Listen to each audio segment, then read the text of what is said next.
मेरी माताओं से एक निवेदन हमेशा रहा है, आज फिर निवेदन करेंगे। तुम मांग में सिंदूर भरो।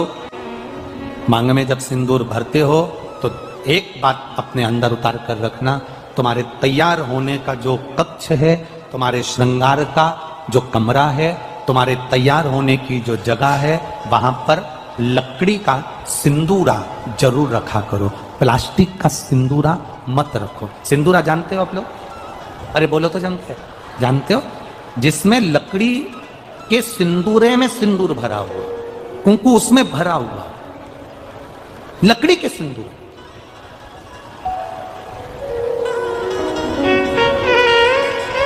प्लास्टिक में नहीं, चांदी की डब्बी में नहीं, सोने की डब्बी में नहीं,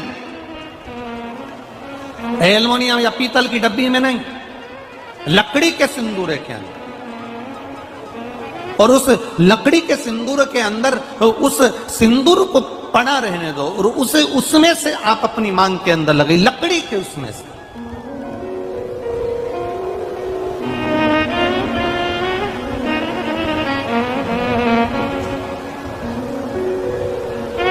उसका एक भाव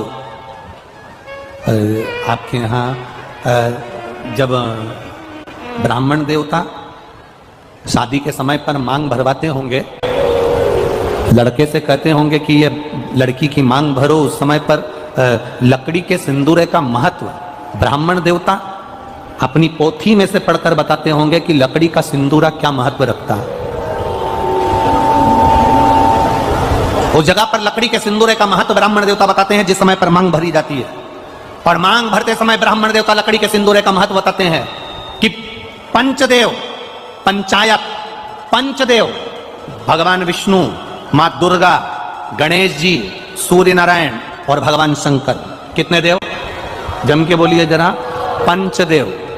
पंचदेव शिव पंचायत के ये 5 देवता लकड़ी के सिंदूरे के अंदर रहते हैं।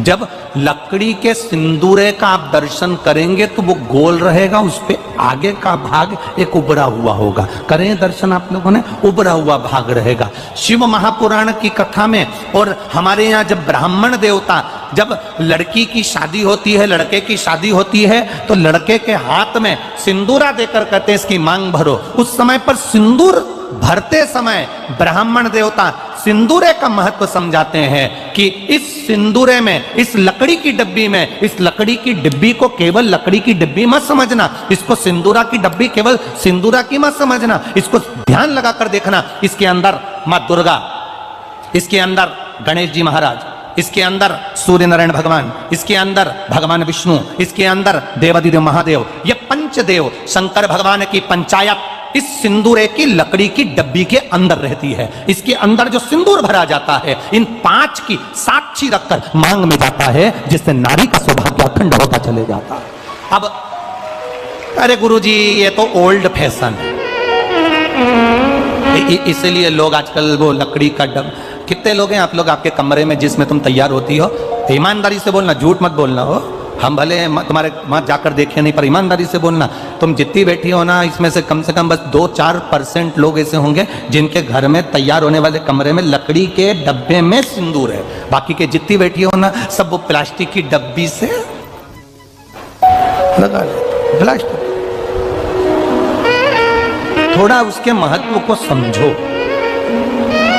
बोलो री जी हो, कितनों के घर में रखा है? झूठ मत बोलना रही हो, बिल्कुल झूठ नहीं बोलना, सत्य बताओ कितने लोगों के यहाँ रखा है? 1 2 3 4 5 6 7 8 9 10 11 12 12:30।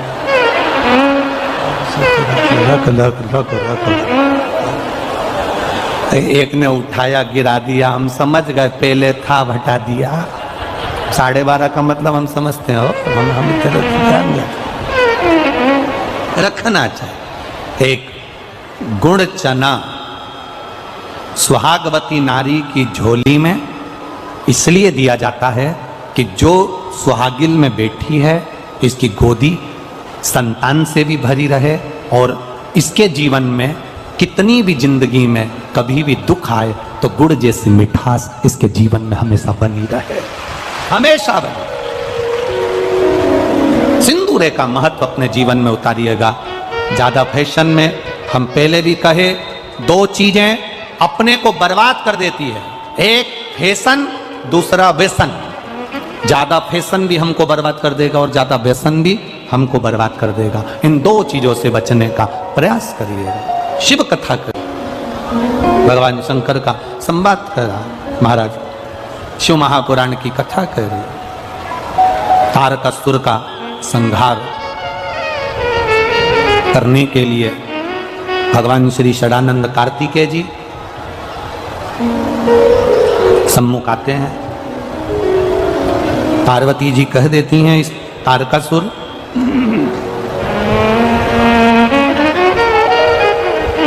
तारकासुर को कार्तिकेय, इस तारकासुर के हृदय में शिव का वासा है, इसलिए इसके प्राणों को हृदय से केवल एक शंकर ही ऐसे हैं जो आपके बीच में शिवलिंग के रूप में विराजमान है। उसको स्पर्श कर कर भी, आप उसको गले लगा कर भी कह सकते हो कि बहुत दुखी हूं मैं, आज मुझे संभाल ले, मेरा कष्ट तू जान, मैं बहुत कष्ट में हूं, तेरे सिवा कोई नहीं है मेरा, आप उससे कहो,